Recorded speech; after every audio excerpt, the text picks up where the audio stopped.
Like అక్కర్లేదు, subscribe అక్కర్లేదు. మీరు ఇచ్చే కామెంట్ మాకు చాలా ముఖ్యం. దయచేసి కామెంట్ చేయండి. వైసీపీ నిర్వహించిన 1,000 సంతకాల సేకరణ ర్యాలీ సక్సెస్ అయ్యిందా? ఏ అయ్యింది, బి అవలేదు. బీహార్ ఎన్నికల ఫలితాలు దేశ రాజకీయాల్లో పెను సంచలనం సృష్టించాయి. ఊహించని విధంగా తెలుగుదేశం పార్టీ అధినేత చంద్రబాబు నాయుడు చాణక్యం అక్కడ ప్రధాన పాత్ర పోషించిందని రాజకీయ పండితులు విశ్లేషిస్తున్నారు. ఈ అనూహ్య పరిణామం ఆంధ్రప్రదేశ్ అధికారంలో ఉన్న వైఎస్ జగన్మోహన్ రెడ్డికి తీవ్రమైన రాజకీయ దెబ్బగా మారింది. దీన్ని చూసిన ప్రధానమంత్రి నరేంద్ర మోడీ సైతం చంద్రబాబు వ్యూహాలకు ఆశ్చర్యపోయి మెచ్చుకోకుండా ఉండలేకపోయారని ప్రచారం జరుగుతుంది. వాస్తవానికి బీహార్ ఎన్నికల్లో ప్రధానంగా స్థానిక పార్టీలు మధ్య హోరాహోరీ పోరు జరిగింది. అయితే ఈ తెర వెనుక కథ వేరే ఉన్నదని తాజా సమాచారం. భారతీయ జనతా పార్టీ బీజేపీ అధిష్టానం ఎన్నికలు కొద్ది రోజుల ముందు బీహార్లోని కొన్ని కీలక ప్రాంతాల్లో తెలుగు, కన్నడ, ఇతర దక్షిణాది రాష్ట్రాలు ఓటర్లను ప్రభావితం చేయగల సమర్థుడైన నేత కోసం వెతకగా వారి దృష్టి చంద్రబాబుపై పడింది.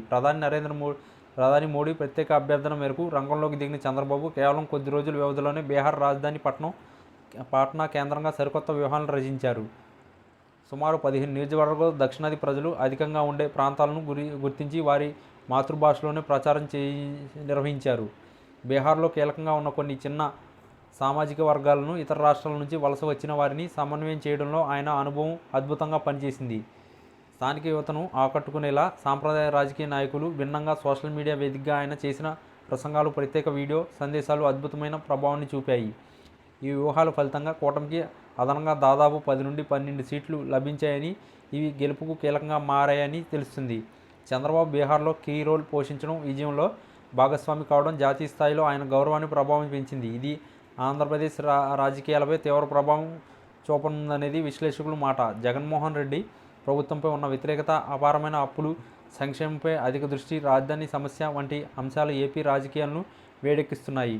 ఇప్పటికే ఏపీలో జనసేనతో టీడీపీ పొత్తు ఖాయమైనగా బీజేపీ సైతం ఇప్పుడు చంద్రబాబు వ్యూహ సామర్థ్యాన్ని ప్రత్యక్షంగా చూసింది. దీనితో రాబోయే ఎన్నికల్లో టీడీపీ కూటమి కేంద్ర బీజేపీ నుంచి పూర్తిస్థాయి సహకారం లభించే అంశాలు పెరిగాయి. జగన్ను ఒంటరిని చేయాలనే విపక్షాలు ఎత్తుగడకు ఈ బీహార్ ఫలితం బలాన్ని ఇచ్చింది. జాతీయ స్థాయిలో చంద్రబాబుకు లభించిన ఈ సక్సెస్ ట్యాగ్ ఖచ్చితంగా జగన్కు పెద్ద ప్రతిబంధకంగా మారుతుందనడంలో సందేహం లేదు. బీహార్ ఎన్నికల్లో వ్యూహాత్మక విజయం అనంతరం ఢిల్లీలో జరిగిన అత్యున్నత స్థాయి సమావేశంలో ప్రధాని మోడీ స్వయంగా చంద్రబాబు నాయుడు అభినందించారని విశ్వసనీయ వర్గాల సమాచారం. ఈ రాజకీయ అనుభవం, వ్యూహం రచన అసాధారణం. ఈ విజయం మీ మెదడు పదునుకు నిదర్శనం అని మోడీ అన్నారని, చంద్రబాబును పోగొట్టడమే ఒక జాతీయ రాజకీయాల్లో ఆయన పాత్ర ఇకపై కీలకమని సంకేతాలు ఇచ్చారని ఢిల్లీ వర్గాలు గుసగుసలు ఉంటున్నాయి. మోడీ ఇలాంటి నేత బహిరంగంగా కాకపోయినా అంతర్గత చంద్రబాబుకు అంతటి గౌరవం ఇవ్వడం అనేది తెలుగు రాష్ట్ర మాజీ ముఖ్యమంత్రి వైఎస్ జగన్మోహన్ రెడ్డికి ఒక పెద్ద షాక్ అనే చెప్పాలి. ఇది జాతీయ స్థాయిలో వైసీపీ ప్రభావాన్ని తగ్గిస్తుందని, ఏపీలో రాజకీయ సమీకరణాలు వేగంగా మారుస్తుందని రాజకీయ పరిశీలకులు భావిస్తున్నారు. ఈ పరిణామాలు ఏపీలో రాబోయే ఎన్నికలు మరింత రసవత్తరంగా మారుతుండడంలో ఎట్లాంటి ఆసక్తి లేదు.